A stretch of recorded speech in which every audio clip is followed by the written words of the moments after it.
Hey, what's up, man? I Thanks for appreciate having you me. coming on, man. Dude, thanks for having me. I appreciate it. It was nice to have something to fucking do. It's nice to be like, oh, it's even like a week out. I was like, all right, I got to do that podcast. Like, good. Thank God. I can fucking put on a shirt that is not like a house shirt.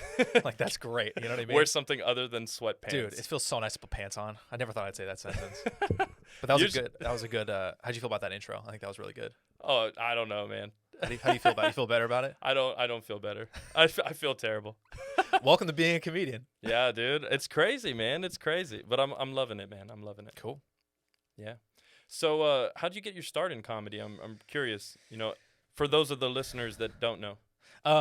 Yeah, it's actually kind of a not a bad story. It's not like super boring, but I was always into stand up when I was like growing up and a kid. My parents always showed me like they educated me with a lot of movies and TV stuff and Okay. and stand up as well. Like I was watching like Richard Pryor and stuff as a kid, and like Mitch Hedberg and Dane Cook was like the fucking guy when I was growing up. Anyone in their 20s would probably say the same thing.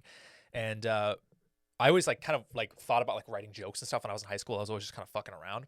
And then we had a senior year in English class of high school. We had a project called the Challenge Project, and basically you had to do something that challenges you. And most people did like, oh, I'm gonna cook every meal for myself for a week, or I'm gonna do. I'll go camp outside in my backyard for a night. Those types of things. Because we're kids. It's like those are reasonable things. And I decided I was like, I'm gonna do stand up. I'm gonna go find a place How old to do were stand-up. you? I was 17. Had never, and I wasn't like the class clown. I wasn't like, hey, what's up with this fucking guy? Like, I was just like, I would like make my friends laugh, but like in class, when I said that I was gonna do stand-up, people were like, huh, bro, you? People who knew me, they knew it was funny, but I didn't stand out, right? And so I like had this tutor who connected me with this open mic in I grew up in San Francisco or near there, and at this place called Brainwash, which was a open mic / laundromat, just like the classic like, but it sounds shitty, but it actually was kind of dope, bro. It was packed. Like I'm saying, I got there and there was probably 80 people there for a mic. It was crazy. And so I was going to do like 3 to 5 minutes or something. And I was 17 and it's fucking terrifying. And then, and I did it and blacked out. Don't really remember much. I didn't bomb. I didn't eat shit at least. And then I never did it again until I was 19 in college. I went to film school in Chicago, and then I did it once, and I still didn't get like enough to make me go, oh, I want to do this like hard. I was just like, oh, this is cool, but like, you know, when you're early on, you do open mics and shit, and like you don't know when to get there. You don't really know the deal, so like I would get there and I'd go up like after like 100 people, and there'd be no one there because you don't know the deal, right? Yeah. And so I was like, this doesn't feel good. And then my last year of college, I just I started listening to a lot of podcasts and stuff, and made me realize like, dude, I should just fucking do this. And then my whole last year of college, when I was 21, I just started doing comedy. Like I was probably doing 4 or 5 mics a week. Oh wow. And I lived alone in a studio apartment, which I like.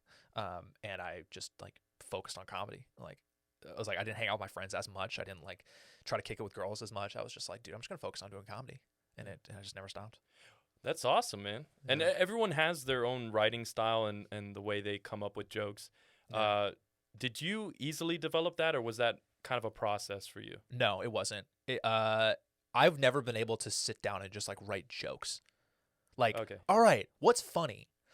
You know, refrigerators. All right, what's funny about refrigerators? I mean, fucking, they're cold and they're like, I don't understand how to do that. Every time I've tried to do that, it's forced and weird. So to me, like, it's always just randomly. A thing will just come to me. I'll write it down. Usually, because I live alone and I have ever since then. And well, actually, that's completely wrong. I had roommates, but now I live alone. When I first moved here, I had roommates and shit. But I would just like talk out loud to myself all the time and just talk bits out loud, and just like try to find something, you know. And usually the most of my jokes have come from on the drive home from a show in the car. That's wild. Because like I've found like I gotta be like my comedy brain has to be like cooking. It's hard for me just to be like sitting around trying to think of funny shit. I got like after a show like the synapses are firing and I'm like feeling it. And so on the way home I'm always like using voice to text and like fucking just writing shit down. Like on the drive home from San Diego or some shit, I'm just like talking out loud like all these different bits, timing them to see how long it is and shit like that. So that's kind of that's a long-winded answer of just like No, dude, should have just come to me and I'll just write it down. Yeah. But no, that's awesome, and it kind of makes sense because you know it's not that weird that it comes after a show. Now that I think about it, because yeah, it's like a car. You got to start it, let the engine run a little bit before you just gas it up. You can't just like start an engine and then go 0 to 60 right away. You're gonna fuck up the engine. And dude, some people, like I knew those dudes coming up who I still know, who are like, they got their notebooks, they're writing shit all the time. They're always like, even at mics or shows, they're all like writing shit down. They're always doing. I'm like, I just never connected to that notebook shit. Like, there's always writing, and like I think that's awesome. But I think to each their own, whatever works. I don't think there's a right or wrong way to do it, which is kind of it's kind of a cool way about comedy. But it's also hard because it's like, how do I do this? Everyone's different. Fucking figure it out, you know? Oh, for sure. Yeah, I mean, everyone has their process. I've seen like I saw a video on, Mark Normand. Of course. Yeah. Mark Normand had a video of him breaking down a joke and how he goes about it. It was with some kid that was a fan or whatever, and it was really interesting how he went about it. But I wonder if he actually does that for every joke, because it seemed so drawn out. I wouldn't be surprised for Mark Normand, because that motherfucker is a joke writer. No, dude, he's phenomenal. He's amazing, but like those are like jokes. Like for me, I'm more like fucking around, just being fun, just trying to have fun. But like some people are like Seinfeld writing jokes. Oh yeah, and like that's a style, and I bet he's like that. Some people are like that methodical with it, which dude, I have so much respect for that shit, because that's so hard. Well, he's almost like I don't know how to put it. I guess like a film comedy writer, because he can actually probably write situational jokes probably and everything, the way his writing is formatted. I follow his Twitter, and just every single thing is a dime, every single post. Man, I think after doing it for so long, like that's the thing, is like you just figure it out a little bit. Like if you just keep doing it, like he's been doing it for so long, like and he's one of the fucking best dudes out there, so that makes sense. Yeah, he's phenomenal. I'm a big fan of him, big fan of you. Thanks, man. Yeah, so what made you come out to Los Angeles? Was it the comedy? Yeah. Okay. Yeah, so it was like, because I started researching like the Comedy Store and stuff, because I started listening to different podcasts and they were talking about it, and there were certain people, basically a lot of the comedians I looked up to were out here and started out here. Like Brent was one of the dudes I looked up to. Him and Jason, I like their whole thing, and they tour together, they're friends, like that always really appealed to me. Like I was like fans of theirs, which is crazy now. That's crazy. Now they're like two of my closest friends, which is bizarre. That's what's so cool about LA, is you just become friends with the dudes you looked up to. And then I just realized that LA was where everyone I wanted to be around was here, and I'm from the West Coast anyway. So when I graduated Chicago, I was like, dude, I'm gonna get the fuck out of the Midwest. This shit's so cold. It's brutal. Going to mics, bro, like on the bus. Like it's like no degrees, and I'm like trying to like wait for him, bro. It's like how do you grind in that? It's so hard. I don't know. So I just want to get back to the West Coast anyways, and I truly love LA anyways, entertainment aside. So yeah, it was an easy choice. I was like, the second I graduated, I was like, peace. I was like straight up out. Crashed at my mom's place in the Bay for a little while and drove down, packed up my car, got a Craigslist apartment. Like while I was still in school, I like Venmo'd the guy my deposit. So irresponsible, but it worked out, and I fucking was here. You could have been killed for sure, or you could have just taken my money. Why didn't he take my money? Yeah, he should have taken it. Like, bro, here's like $750. And you never met him in your life. Never met him. I think we may have talked on the phone once. And you just it seemed cool. Seemed like a good dude. It just felt right. And I wanted, it was in Studio City. I knew I wanted to live in Studio City just from the research I had done, because I knew West Hollywood is too expensive. This is so inside baseball for LA. But, and I was like, I can go right above it for like a decent price. Cool. That's what's up. Like, so it all worked out perfectly. But yeah. And have you lived in Studio City since? I did. Studio City. I've lived in so many goddamn apartments. It's so stupid. I was like, the life of a comedian. Dude, I did Studio City for like a year and a half. Then I moved in with my buddy in Studio City for a little while. We split a 1-bedroom. So classic, like up and coming artist. Like he lived in the living room, I was in the room type of shit. Oh, jeez. And then from there, I lived near you in Sherman Oaks, and then moved in with a girl. And then we moved to West Hollywood, signed a lease, and broke up like 2 months later. Oh, that had to suck, dude. Did you stay? Like, did you live out the lease? No, we dipped. We both dipped and broke the lease, lost our deposit, had to pay for like a month when we weren't even there. Dude, it was wild. This is not that long ago either. This is like a little over a year. Probably, it's been like over a year now. That had to be rough. It was wild, man. It was like I don't advise moving in with someone unless you're like, yo, like, I'm good. Which I know you kind of recently did when we were just talking about it. That. So I would never do that shit. But just because I basically went through a divorce. But shout out to making that choice, man. It's a bold choice. But after that, then I moved, ironically, I back with my buddy who I lived with, not only in the same building, but next door to him. Like we live this far apart from each other. He's a No comedian way. also. Like it's like Kramer. Like he's Kramer and I'm Jerry. Basically, I'm not even kidding. That's the setup, and I'm never leaving that place, ever. Does he just pop in just like Kramer? I more would? pop into him. Oh, Maybe yeah. I'm Kramer actually. Yeah, Now I you're think about it. Kramer. Fuck. I thought I was Jerry, but actually I'm more poppable. But yeah, bro, we it's like college. We just kick with each other all the time. It's like the perfect that's setup. so And awesome. he works in he's a comic and he also works in TV development. So sometimes I dope. listen, on like pitches and stuff, and Yeah. like it's the perfect situation. I'm never leaving. Yeah, dude. Yeah, I wouldn't leave either. So sick of moving. Yeah, man. But yeah. But that's cool too because during quarantine it's kind of hard to have like a quarantine buddy and you have one right next door where you could like pretty much be sure that you're safe with each other. Yeah. At first we would do like balcony hangouts. Like I would climb. We have 2 balconies, and I would climb over my balcony to get to his. It's not that far of a drop, but it's like it would suck if I dropped. But I'll like climb over and go onto his balcony. We'd stay like 6 feet apart and have drinks and stuff. That was the beginning, and then we started saying fuck it, just kicked it with each other. But yeah, man, I haven't seen a lot of friends this whole time. It's been wild. Well, I don't blame you. Yeah. Yeah, try to be careful. I still fucking got it. So out of all the cities that you've ever, you did get it. How did it? I had COVID. For those of you who don't know, I had COVID like fucking 2 weeks ago, 2-3 weeks ago. I'm negative now, but yeah. So I was gonna. I took his temperature. Don't worry. Yeah, we were temped up, man. I was like 108. But I'm good though. I'm chilling. Yeah, bro, COVID sucked. I was expecting it to not be that bad. Yeah. I'm like a pretty healthy dude. I take care of myself. Like it sucked. It was like not fun. So I had a buddy that had it, and I actually had a few friends that had it. Yeah. And they said. One of them said the longest it lasted was a week and that it really sucked. That's all he described. He's like, it really sucked. And then everything came back within a week. Yep. Then my other buddy said he had it for 24 hours and it was gone. Wow. Like it sucked for 24 hours and it was Damn. gone. I'm like, dude, can I have your immune That's system? fine. That's fine. To have Can I a shitty have 24 that? hours, Yeah, dude. dude. Yes. It was. Well, what was crazy is that like it kind of just felt like a really shitty hangover for like 2 days. But the shitty part is you don't know what's gonna happen. Yeah, you have no idea. You get like the flu. You're like, I know the flu. Ben had the flu. Oh, I'm good. I'm not gonna go to the hospital, right? But with COVID, you're like, oh, my chest hurts a little bit. Is that it? Am I gonna die? Like you don't know. Then you Google shit. Everyone's like, you're probably gonna die. Yeah, God dude. damn WebMD is telling you like seek medical attention. Straight up, I'm like immediately. shortness of breath. I'm like, I mean, it's not long. It's shortish. Like, am I good? And then I lost my taste, which I was so sad because I thought I missed that, but I ended up losing my taste and smell. And that's also scary because you're like, how long am I going to be like this for? Am I stuck like this? Dude, some people you read, they're like, yeah, I lost it for like 6 months. Some people are like, I lost it for, I'm like, fuck, man. It's the unknown that stressed me out so much. But thankfully, I got it. I've like got it back the last few days and I'm good. But Yeah, dude, thank it was God. like stressful having it. Well, dude, honestly, if I lost my taste, I'm not an advocate for suicide, but I would probably find the tallest building and just. It's weird. Yeah, dude. It's Imagine weird. never tasting a steak ever again, or like I don't know, if you're vegan or whatever, but okay, or like tasting like a delicious meal. It's crazy. yeah. I so look forward to like getting high and eating snacks and shit. So, No more like, In and Out, like exactly, are you like kidding me? all that No. shit, man. Dude, it's basically like if you had when you have a really bad cold and your nose is stuffy and you can't really taste, like you just eat. Yeah. That's what it's like, but just for like a week. for a long time. Yeah. Yeah. But it's fine though. I got Yeah. through it. It's kind of nice to get through it. I'm like, okay, cool. Now I know what that is. Like, it's all good.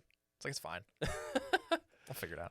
Some people do get stuck that way. Like my girl, she was talking to a friend in a group chat. She's in a fantasy football group chat. Obviously, your the girl is? season's over. Yeah, dude, she plays fantasy That's what's football. up. It's insane. I like it. But yeah. So some chick in the group chat had it, and she was saying that she still lost her taste buds and everything, and that was like a month after. Yeah, dude. And I haven't checked up on it, but dude, a month. She's dead now. Yeah, she's no longer with us. But That's what's scary. Is you're like, am I gonna be like this for a fucking minute? Am I just not gonna enjoy food for that long? But yeah, it came back for me, so I was all right. But dude, it was fucking. And I got a dental shit too at the same time, so I had to get a crown, and I had some like infection in it where it like hurt to drink water. So I had that and COVID. It was like, dude, it made it feel like COVID was way worse because this shit it's crazy fucking thing in my mouth. It's gotten better now, but I was like, I had to go on antibiotics and stuff for it. Like, dude, that 2 weeks, bro, I'm in the best mood now because I'm out of that shit. Like, dude, that shit was wild. So I'm happy now. But yeah, man, you're all better. Yeah. So does that mean tour dates? Like, do we have something coming up? which is fun. I'm finally doing shows tomorrow and the next day. So by the time this comes out, probably not. Yeah. But I am doing Arizona with Jason Collins April 9th and 10th. Nice. We'll be at Stir Crazy Comedy Club, which we were supposed to go to, and that week we both got COVID. That's crazy. Because I got it from them. Brent and Jason flew to do shows, and they got it. And then Well, we assume. yeah, and they then got you it. did the and then pod. we did the podcast. We tried to be safe. Still, we all got COVID. God, that sucks. All three of you at the All same of time? us. Well, it was started as Brent texted us and said, "Hey, I have COVID." We're like, "Fuck!" And I was like, "If Jason doesn't have COVID, I There's could a be all right. chance. There's a chance." And Jason had COVID. I was like, "Fuck!" And I woke up the next morning with like a headache. I'm like, "No, maybe I just slept bad." And then sure enough, I had it too. Like, I was like, "Shit." But whatever. So yeah, we'll be in there in April, and then and I think I'm headlining a show in San Diego in April too.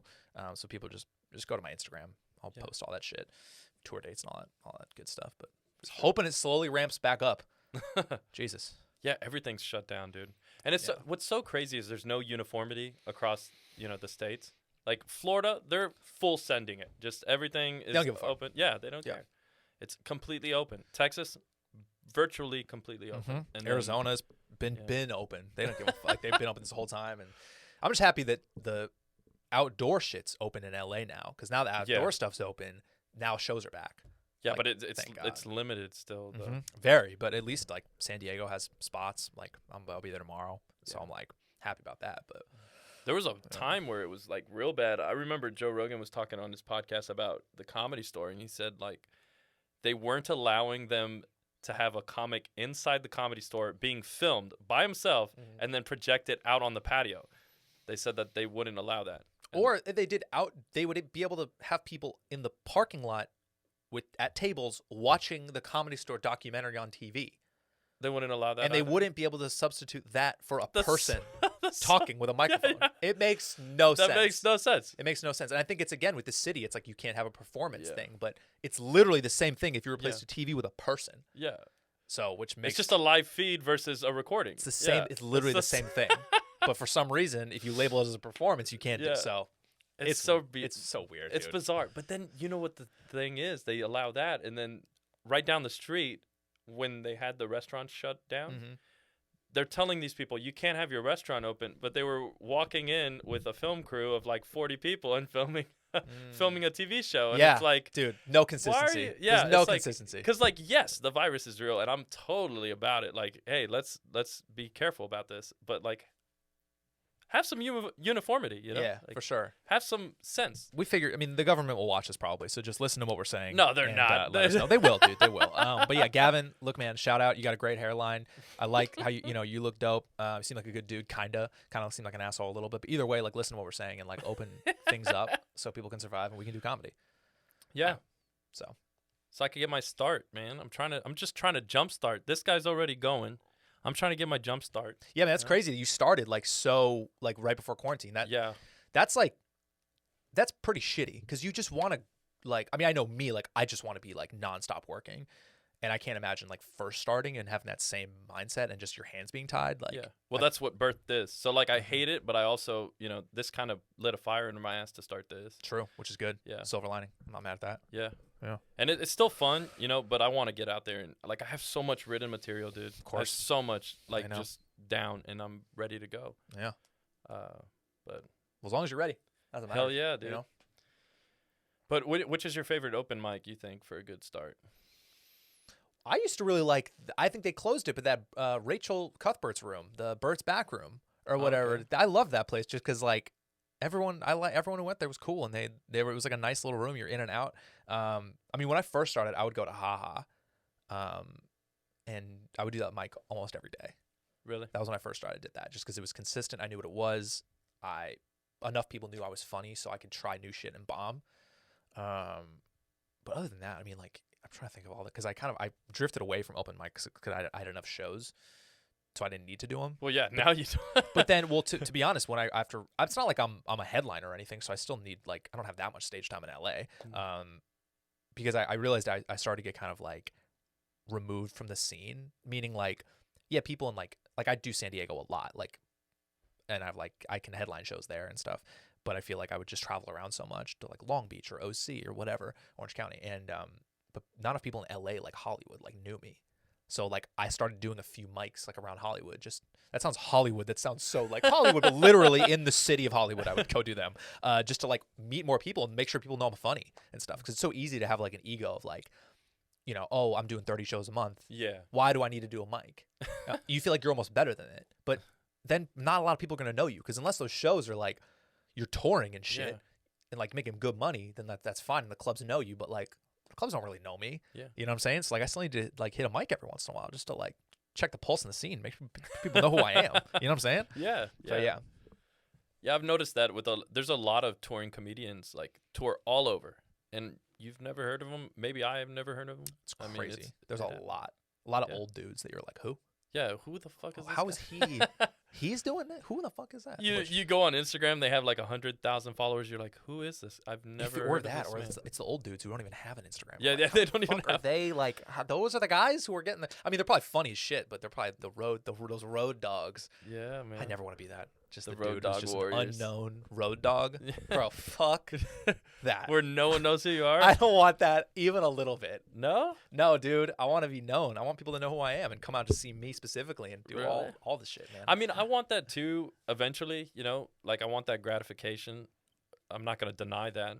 I think every entertainer at the root of it just wants some attention. So like Yeah. you can't any entertainer you can't say is not an attention whore of some sort. No, we all are. Because that's what Literally, you That's have to what be you're like doing. you have to be so selfish. And think you're so funny to do this. It's ridiculous how many people are like, I'm pretty funny. It's so shitty that that's what it is, but it is. Yeah, but I also feel like maybe I don't know. Like I do want to do it for that instant gratification, I guess you could say, but I don't want the fame necessarily. I just want to be, I guess, recognized as being good. But I don't care that people idolize me or anything like that. I just want to be even in your shoes, dude. You know, even if I'm not like Bill Burr status, like I would just love to be known as a good comic. That's awesome. Yeah, I totally agree. I 100% agree. That's all I've wanted to. The only reason I've ever desired fame is that means that what you're doing is working. Yeah. Do you know what I'm saying? That means people fuck with you and they like you and think you're funny. Oh yeah.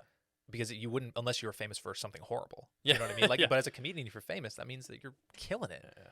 So like that's what the only reason I want the fame shit. I don't care about like the recognition or like the accolades or anything. I just want to like, I just want people again. I want that same respect or the respect of my peers. That's like even more fulfilling. Like I want other comics to be like, dude, you gotta watch this guy. Like that's the best. That's what you want. That's true. I love it, dude. I love it. I got bit by the bug. Like you said, it, you know, it didn't bite you right away, but you got it. Yeah, and you got if you don't love it, that you can't. It's too hard. It sucks too much. Yeah. Like the amount of shittiness the first few years is. It's Oh, like you dude. can't. If you don't love it, then like you're not gonna.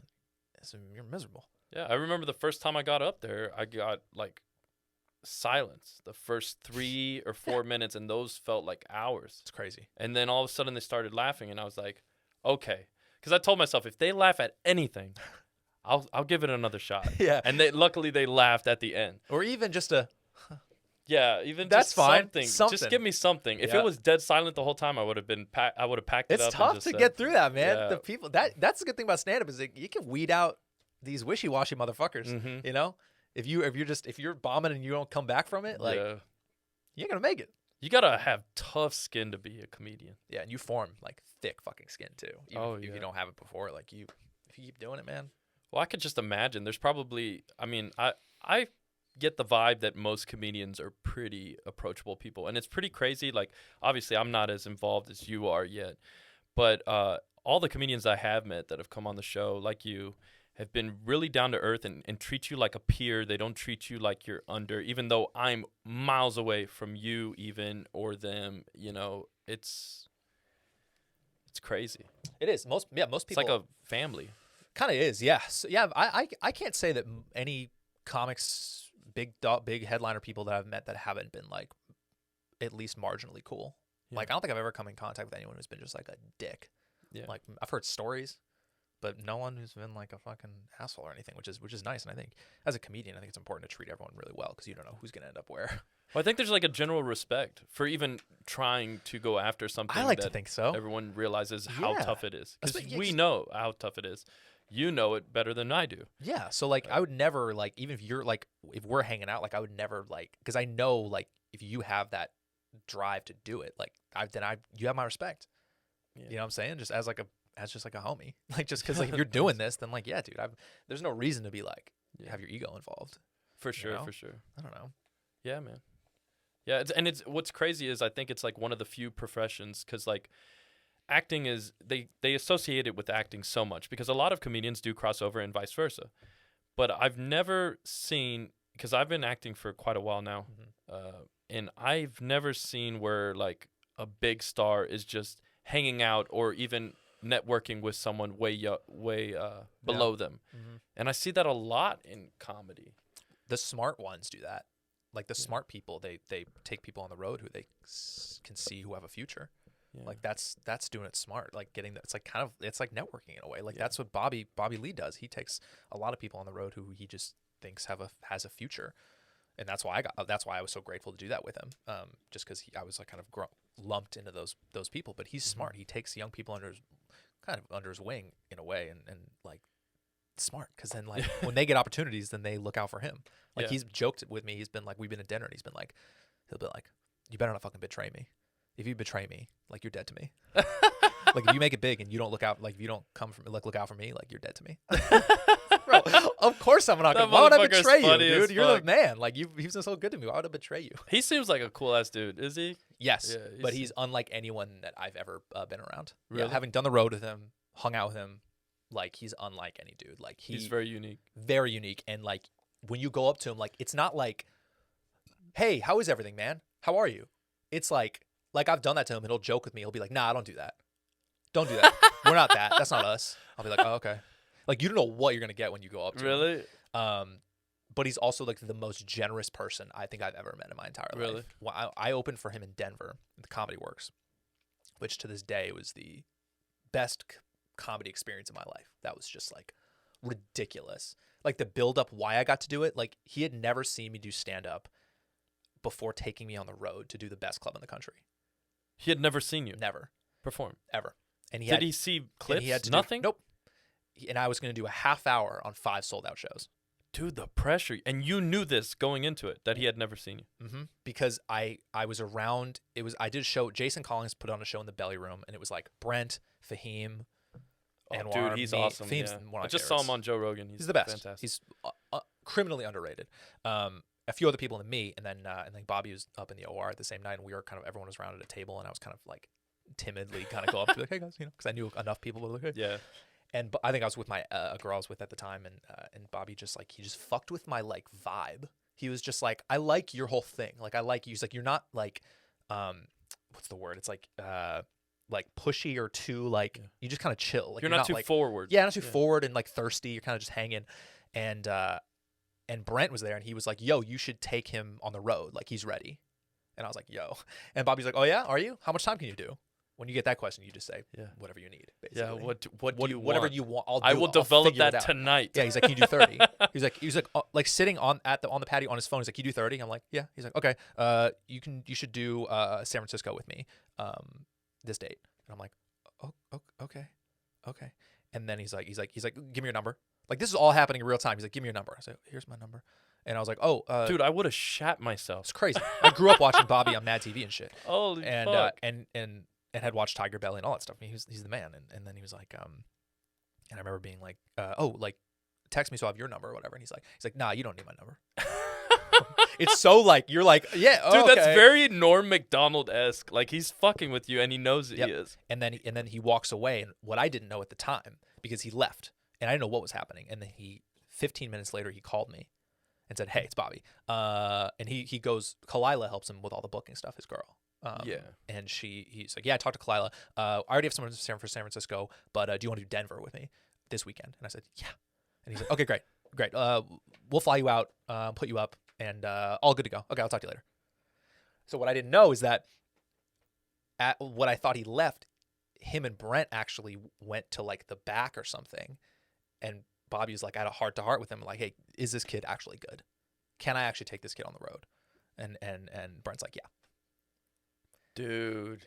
So I didn't know any of Brent did you a solid, man. It's crazy. I owe a lot to him and Jason. And that's crazy that you're like super close to him now. Were you Yeah. at the time or like? Yes, but Okay. yes, but not as close as we are now because Yeah, now yeah. we're working together. Yeah. But yeah, he was like one of my dudes I really looked up to, and then we just Yeah. became. I mean, I became friends with Jason first, and then I knew Brent. But either way, the point of this whole Yeah. long-winded story is that so I went with Bobby. So again, he didn't see me, and I was just like, hopefully, he fucking likes me, and I knew that. But the Comedy Works is my dream club. That's what was so crazy because I know that was the best.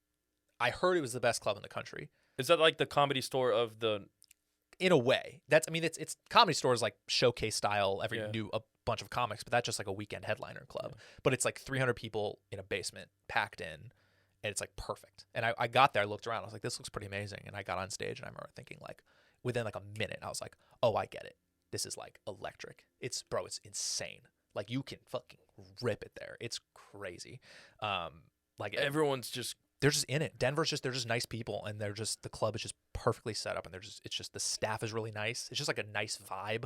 They treat you so well. I even knocked I think my first show, I knocked over my drink, and then like on the stage, and then the waitress like brought me a new one like while I was on stage and stuff. Everyone cheered. Like it was crazy. The point of the story is that what you do with Bobby is that he plays video games all day, all night, sleeps during the day, wakes up, goes to the show. That's his routine. You don't see him basically until you're at the show. He'll sleep all day. All day. He'll go to sleep at like 9, 10 a.m. and then sleep all day. And That's then bizarre. and then wake up at like 6, do the shows. He's a fucking owl. Yeah. It's unlike anyone I've ever met. Again, the reason is that the generosity thing, it's a story from that, is my best friend Luke lives in Denver, and him and like 8 friends came out. Him, his girl, like a bunch of friends came out. And Bobby and I, what you do is you do the shows, and then you go out to dinner. And then you go home. That's the routine. Every night. He's like, find a dinner place, go out to dinner, he pays for everything, and then you leave. And so I was with all these group of friends, I was talking to them, and Bobby's like, hey, let's go eat. Just have them come. Have them come. He's like, just come. And so it's like me, Bobby, and like fucking 9 people. And Bobby ordered like every single thing on the menu practically, where there's like diner or something. Literally every single thing on the menu. We're all at a table. Me, Bobby, my best friend. It was insane. Like 10 people, drinks, food, everything. And he paid for everything. No Everyone. way. Paid for everyone. I was like, that's wild. Dude. And then I remember the next night we were hanging out because we barely know each other. Mm-hmm. We barely know. He like kind of just met me. Yeah. And I remember him being like, after paying, he was just like, man, like, why'd you make me do that? Joking. He was like, man, what the fuck, man? Why'd you got to bring all those people? Why'd you make me do that? And I was like, I didn't make you do shit, bro. I didn't even want them to come. I wanted to just kick it with you and talk comedy and shit. But he was just like, why'd you do that to me? I'm like, God damn it. But the fact that he did that was wild, dude. It was unbelievable. Wild. And then we've had dinners multiple times. He always pays, and just never a thing. And it's wild, man. I remember also another dinner we had. What a nice guy, man. Yeah, it's crazy. He's so weird sometimes, but like deep down, he's such a good guy and really looks out for you. If he likes you and sees something in you, like he really he if he fucks with you, he puts you on. I remember one time also. This is the last Bobby story. Is that we went out to this super nice restaurant. I think I was giving him like a ride home from the store. I was there, and he was just like, "Hey, can I have a ride?" I was like, "Yeah." My car is fucked up, and we went out to this really nice Italian restaurant. And I remember him. There was a song. He's super into music. We always talk about movies and music. Like he quizzes me on movies. He'll be like, "Name 5 Spielberg movies or some shit." Like we'll just way. and then so there was a song playing, and he said, "If you can name who this artist is, I'll give you like 5 dates to open for me." Dude, I would have fucking Shazam that shit so fast. I 100% thought about it, but I wouldn't, because if he saw me do that, I feel like that could be the adverse effect. He's like, "You're banned from the Comedy Store," and I was close, but I didn't get it. But the fact that those were like, he's so wild with that shit. He'll just be like, "You can open for me for the rest of the year if you name who this is." Like it's. Were you able wild. to? No. Some like I was close. I think it was like obscure LCD sound system or something. Yeah. And I was like, "Fuck!" But dude, it's like it's high stakes. Fuck. So, yeah. Man. That's wild. Those are my Bobby stories. Yeah. That's crazy. So he's kind of like a larger than life character. Mm-hmm. It sounds like.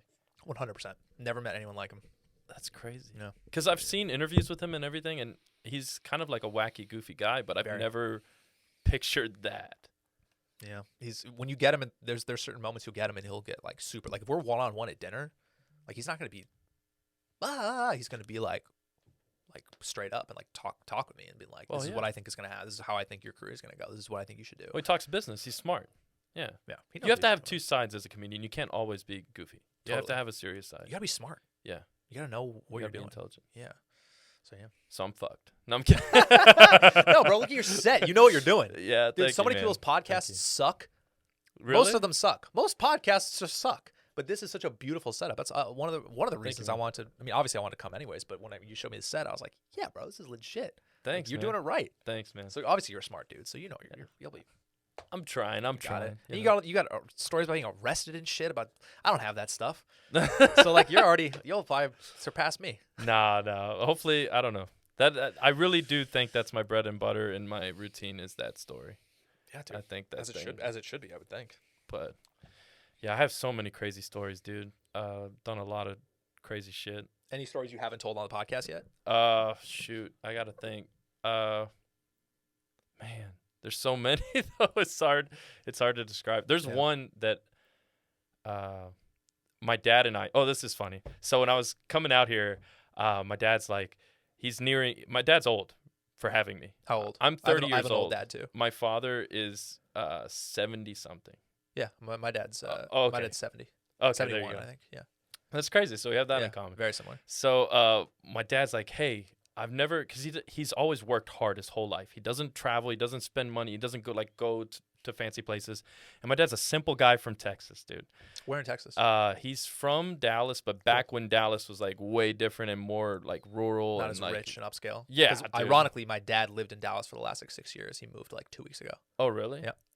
Yeah, so that's crazy, man. Yeah, my dad, he went to Kimball. I don't know if you ever heard that high school, but anyway, so my dad, he was like, yeah, I kind of want to go with you, just to ride out there and then I'll fly back. And I was like, yeah, dude, yeah, I would love to have someone with me for that whole drive. It's a long ass drive from Dallas to LA.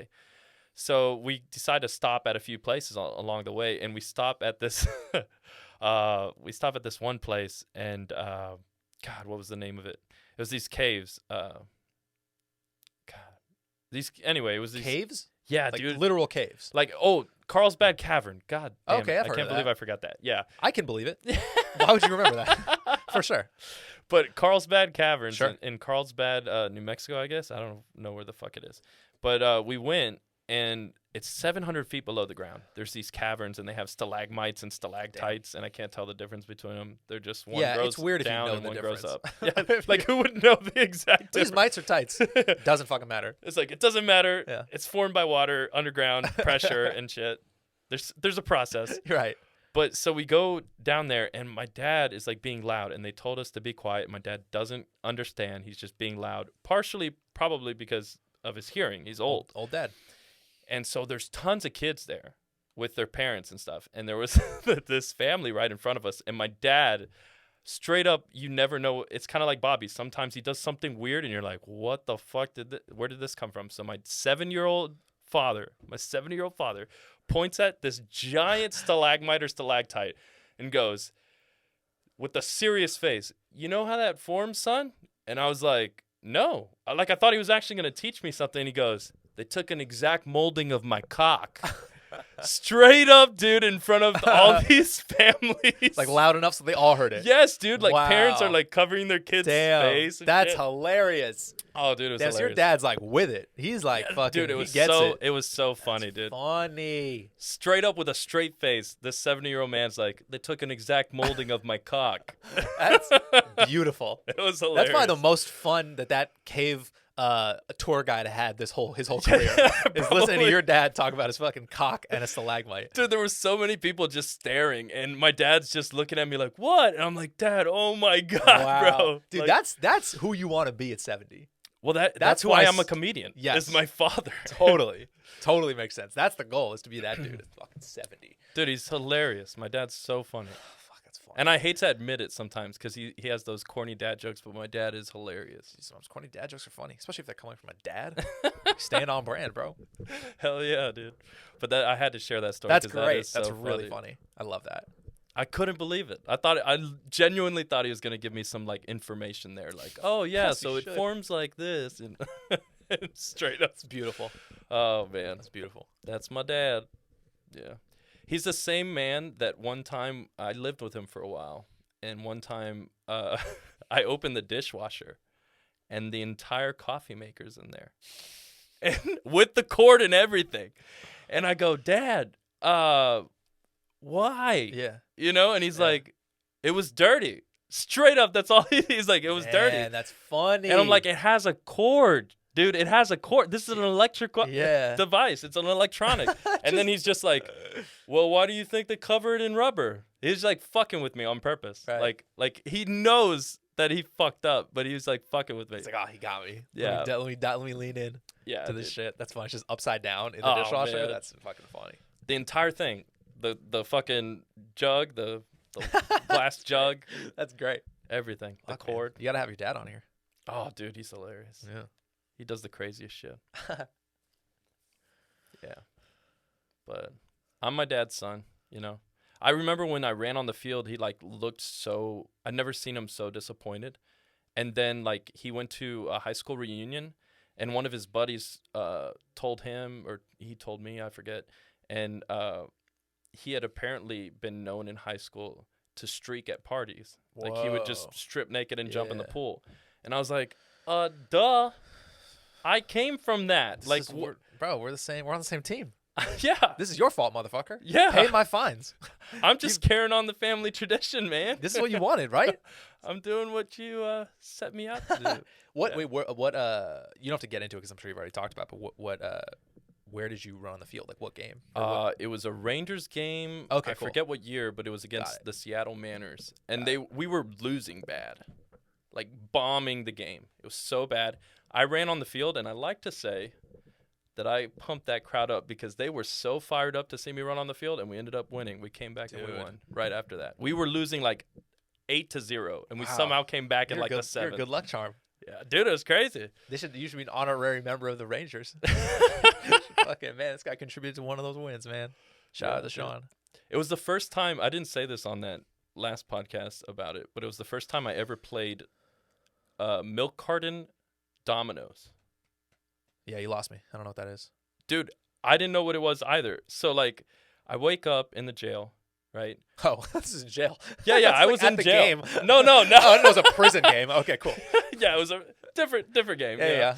It was a game for your life. My life was on the line, so dominoes is usually a little bit lighter, but it was pretty fucking terrifying. It was terrifying, dude. It was scary. I woke up. I told Craig this. I woke up and I was throwing up on my cellmate. And all I remember is I was throwing up into a toilet, and then a fist came flying out the toilet and punched me in the face. And then I realized it was not a toilet. Oh, I was throwing up shit. on my gangbanging roommate. Yeah. Oh, no. Yeah, dude. He was a gangbanger, dude. Wrong guy to throw up on. Yeah. Of all the guys to throw up on. I was like, oh, fuck, dude. This guy's like slinging coke. Whoa. He's in here for slinging coke. I'm here for running on the field. A little disparity there. Whoa. Yeah. So you fucking beat your ass? Well, this is the thing. He was screaming in Spanish, and my mom's Cuban, so I understand Spanish. And he was screaming like, "Te voy a matar, güero," which means like, I'm going to kill you, dude. So like, I'm going to kill you, white boy. So I'm like banging on the door, and I'm like, hey, you know, like trying to get a guard over. And the guard's like, sorry, we're at capacity. I'm like, this guy's going to fucking kill me, dude. So like, I literally was like in a fetal position just staring at him. I didn't sleep the rest of the night. And then they wake you up at 6, and they put you in this, they take you out of the cell, and then you're in general population in this giant room. Yeah. And there's like all these metal tables, right? And so there's only like 4 metal tables and like 100 people, right? Oof. Like I don't know how many it was. Sure. It was like a lot of people. Yeah. Like if you ask me how much, a lot. And so I saw like, you know, everyone's kind of like rushing for the tables. Like that's a hot commodity because there's like piss-ridden floor, right? It's gross. Yeah. And so I'm like looking around, and I see an opening. And I'm still kind of drunk and stuff, so I'm not like all there. And I just ran because I just wanted a seat. I didn't want to stand or sit on the floor. So I go and I sit down. And then I look up and I realize I'm sitting at a table with 3 hardcore Los Zetas gang members. Oof. And I think they were Los Zetas. And they had spider tattoos all over. The one to my right had spider tattoos all over his face. Chill. And so I'm still half drunk, right? So the first thing that comes out of my mouth is, man, you sure love spiders. Fucking the most white guy response ever. Yeah, to that dude, shit. it was so terrible. And he just looks at me and he's like, it's a fucking gang, man. And I was just like, yes, of course it is. Like, oh, yeah, totally. Whoa. Dude, I was like backtracking like, oh, yeah, well, they're really nice spiders. Like, whoever did your work, fantastic. Oh, no. Like, just trying to backtrack. And then he's like, I'm fucking with you, Güero. He's like, you want to play? You want to play? And I'm like, yeah, yeah. And I looked down. I didn't even know. I was like, yeah, sure, whatever. Like, he could have been like, you want to play, you know, kill the Güero? And I would have been like, yeah. So he's like... He has all these dominoes laid out, and I realized they're these makeshift dominoes made with the milk cartons, and they took the stickers off the sandwich packets and made dots. Cool. And they made their own dominoes. That's dope. But it's cool until you realize they have a full set of dominoes. And you only get one milk carton a day. So I could quickly put two and two together, and I was like, they're not in for running on the field. So I was like... Fortunately, this is a long-term Domino's franchise Yeah. that you're at, basically. I was like, they've been here a while. They've been here a while. And so I was kind of looking around. I'm like, oh, God, what did I get myself into? And sure enough, like by the end of it, we ended up being friends. It was kind of cool. Oof, and then at the end, like prison friends, you know? And then he's like, hey, man, you should look me up on Instagram, bro. We could be friends. And I'm like, yeah, totally. Did you know you were getting out, though, at some point? Like, you knew you weren't going to be there for long, right? Or did you not know? Well, this is the thing. I figured, like, running on the field, the max they're going to keep me in there is, like, maybe a day or two. But, like, I found out that the fine, you serve it out, at least at that Arlington jail I was at, is $100 a day is what it works out to. And the fine was, like, $2,000. So I was like, fuck, I'm going to be here a while, you know? And so I was like, someone got to bail me out, someone. So I started calling on the collect phone, and I called my ex, the one that broke up with me before I decided to run on the field. And so I was like, please, you know, just pick me up, bail me out. How much was bail? Do you remember? It was around like 2,000. Oh, it was 2,000. Something That's like not crazy because they get it back though, right? Or I like the person who pays it, they don't get it back. Well, like if you come back for your trial, I don't know how much the bail. You know, that is curious. You know what I'm saying, right? This is all obviously not from personal experiences, from shows and shit, and movies and shit. I feel like you'd pay it, and then if they flee, then you lose your money. No. What happens with that is, like, let's say, like, I get arrested, right? I could go to a bail bondsman, and he'll post my bail, and then I have to slowly pay the bail bondsman back. Yeah. It's like essentially a loan. Right. And then if I don't pay it back, he comes after me with, like, Dog the Bounty Hunter is the way it works. Yep. Like someone like that. Sure. So they have bounty hunters and stuff like that. But I was just calling my ex to see if she would bail me out. And I was like, please, you know. And then finally, I think on the third night in there, I spent like 3 nights there. Damn, that's a long time. I get woken up in the cell. It's the bailiff or whatever you call him. I don't know what you call him. And he's like, hey, man, you know, someone bailed you out. I was like, fuck yes. I didn't sleep. And who was it? It was her. But I was so excited. I'm like, yeah, she bailed me out. I'm going to go home. And then I go out there. Like, I get my shit, you know. I get my clothes back on, my regular clothes, not the jumpsuit. And I'm out there, and I'm looking around. I'm like, hey, where the fuck? There's no one out here. And I go back in. I'm like, hey, you said she posted my bail. Where is she? And they're like, oh, she posted it online. Oh. And so she didn't even bother pick me up, which makes sense. She's my ex. Like, sure. Yeah. Like, get in the car. She's like, you walk home. Yeah. Well, I think that's because you expect in like movies and shit, you expect to go out and see like the leaning on the car. Yeah, there was no one welcoming like, me. Like, you walk out, but it's just you, just like, all right. So I'll just fucking walk. Like, what did you do? All alone, dude. And then I was like, fuck. And my phone, I had it on. I never was able to turn it off. And they confiscate your shit. So my phone had died. Sure. So I'm like, fuck, dude. Can I remember a number of a friend? Yeah, that's tough. That's the bad thing about modern day. We don't remember anyone's number. It's all saved for us. We don't remember it. I think it's important to know a few people's numbers. Well, I know like my parents, you know, important people. But like I don't know like any of my friends' numbers by heart. You should. That's a good lesson. Like I'd say, start learning your friends' numbers. Know a couple friends, bailout friends. Like know their numbers. Yeah, man, dude. That's wild, bro. Yeah. 3 so days. I had a buddy. I finally remembered a friend's number, and I called him, and he picked me up. Thankfully, I called him from some other person who got out's phone. Who knows what they were in there for? And they have spiders on their face too. No, thankfully, it was a chick, some like sweet chick. She's like, okay, sure, you could use it. Good. She's probably just in the drunk tank or something. Yeah. And he scooped me up. And then the funniest thing is we were at Denny's like because he picked me up by the time it was like early morning. He's like, dude, you got to be hungry. Let's swing by Denny's. It's like I'm at Denny's. It's like 3 a.m, and some drunk chick who was happened to be at that game. I'm still in my Ranger clothes. So she recognized me. Whoa. Yeah. And she's like, hey, you're the guy that ran on the field. I swear to God, dude. And I felt like a little cool, but at the same time, like humiliated because I smelled like shit, dude. I didn't shower. I was in there for 3 nights. Sure. Yeah. And I was like, whoa. And she's like, can I get a picture with you? I'm like, you sure about this situation? I was like, I don't want to be on your TikTok or whatever the fuck. And then I picture you being like, and that was the time I knew I wanted to be a famous comedian. Being recognized just like felt really good. Nah, dude. It was like nice, but at the same time it was like, oh no, not for that. Is the video on YouTube or something? If you type in yeah, like, dude. Yeah, it's on there. Yeah, I want to see it. Yeah. That's funny. Luckily I didn't do it naked. That's good. Yeah, good move. Yeah. That would have been a whole other set of problems. Well, see, I was clearly not in the right state of mind, and I wouldn't have thought of that. But when I was going to get my last beer, there was a guy behind me, and I told the beer lady, because I was drunk as hell, I was like, hey, watch that screen. I'm going to run on the field. And she's like, ha, ha, ha, ha. And I'm like, I'm serious. It's actually happening. I'm doing it. I'm really doing it. And she's like, sure. She's like, hope you remember some friends' numbers. Yeah.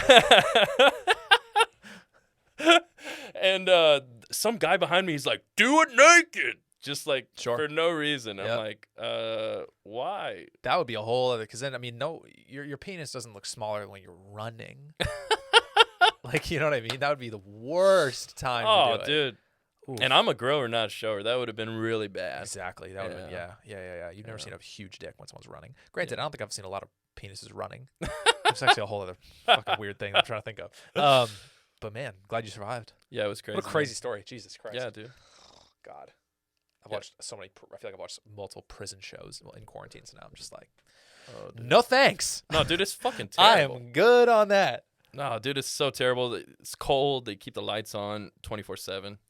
And you start to go crazy, man. You're around all these crazy people. For sure. I'm going to stay in the crowd. I'm going to stay in the seats. Yeah.